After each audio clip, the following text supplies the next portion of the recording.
रूस और यूक्रेन के बीच जारी तनाव को लेकर एक अहम संकेत सामने आया है।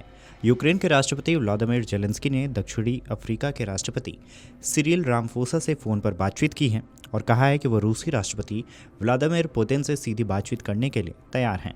उन्होंने ग्लोबल साउथ के देशों से अपील की है कि वे शांति के पक्ष में मजबूत और स्पष्ट संकेत भेजें ताकि युद्ध को खत्म करने की दिशा में ठोस कदम उठाए जा सके। बता दें कि रूस और यूक्रेन में जबरदस्त तनाव के बीच यूक्रेन के राष्ट्रपति व्लादिमीर जेलेंस्की ने रूस के राष्ट्रपति से बातचीत करने पर सहमति जताई है। जेलेंस्की ने शनिवार को दक्षिण अफ्रीकी राष्ट्रपति सिरिल रामाफोसा से बातचीत में कहा है कि वो रूसी राष्ट्रपति पुतिन के साथ बातचीत करने के लिए तैयार हैं।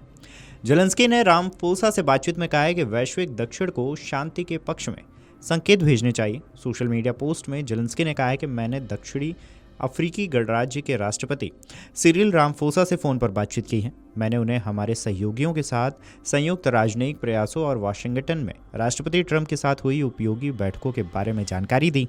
जेलेंस्की ने आगे कहा है कि मैंने रूस के प्रमुख के साथ किसी भी तरह की बैठक के लिए अपनी तत्परता दोहराई है। हालांकि रूस एक बार फिर मामले को और भी आगे बढ़ाने की कोशिश कर रहा है, इसलिए यह जरूरी है कि ग्लोबल साउथ संकेत भेजे और रूस को शांति की ओर ले आए। आपको बता दें कि इस बीच जेलेंस्की ने लिथुआनिया, लातविया और एस्टोनिया जैसे बाल्टिक देशों की भी सराहना की है। उन्होंने कहा है कि इन देशों ने स्वतंत्रता की रक्षा के लिए जो साहस और एकजुटता दिखाई है वो यूक्रेन के लिए प्रेरणा का स्रोत हैं। जेलेंस्की ने कहा है कि हम यूरोप के महाद्वीप और स्थायी शांति बहाल करेंगे और मानवीय गरिमा को बनाए रखेंगे। उनका यह बयान न केवल यूरोपीय सहयोग को रेखांकित करता है बल्कि संघर्ष को एक वैश्विक मुद्दे के रूप में भी सामने लाता है। यूक्रेनी राष्ट्रपति जेलेंस्की ने रूस के साथ संघर्ष के खिलाफ बाल्टिक देशों की यूक्रेन के साथ एकजुटता की भी सराहना की है। उन्होंने कहा है कि यूक्रेन अपने सहयोगियों के साथ यूरोपीय महाद्वीप में शांति लाएगा।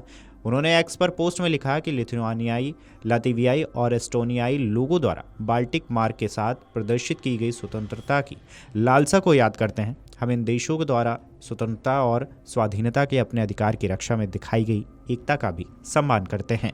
जेलेंस्की ने आगे कहा है कि आज हम मूर्ख रूसी साम्राज्यवाद के सामने बाल्टिक देशों की सच्ची एकजुटता की बहुत सराहना करते हैं। आपकी तरह हम भी अपने राज्य और अपने लोगों के स्वतंत्र जीवन के अधिकार की रक्षा कर रहे हैं और हम अधीन करने के रूसी प्रयासों के खिलाफ हैं। हम मिलकर यूरोपीय महाद्वीप पर शांति बहाल करेंगे और मानवीय गरिमा को भी बनाए रखेंगे।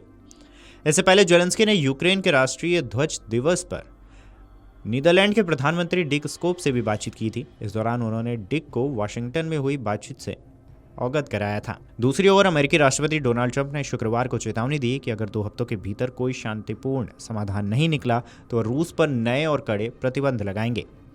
आपको बता दें कि यह धमकी ट्रंप और पुतिन की हालिया मुलाकात के 1 हफ्ता बाद आई है, जो इस बात का संकेत है कि अमेरिका इस संघर्ष को जल्द समाप्त करने के पक्ष में है।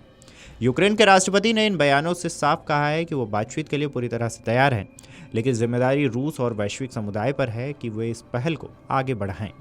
जेलेंस्की ने स्पष्ट कर दिया है कि वह किसी भी प्रारूप में बैठक के लिए तैयार हैं, चाहे वह सीधी हो या फिर बहुपक्षीय।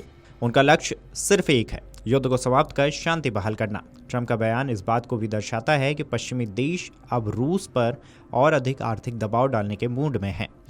यूक्रेन रूस संघर्ष अब नए मोड़ पर है। आपको बता दें कि एक तरफ जहां जेलेंस्की की बातचीत की तत्परता की उम्मीद जागी है, वहीं ट्रंप की चेतावनी बताती है कि अमेरिका अब धैर्य खो रहा है। आने वाले हफ्तों में वैश्विक दक्षिण और यूरोप, इतना ही नहीं अमेरिका की भूमिका भी निर्णायक रहेगी।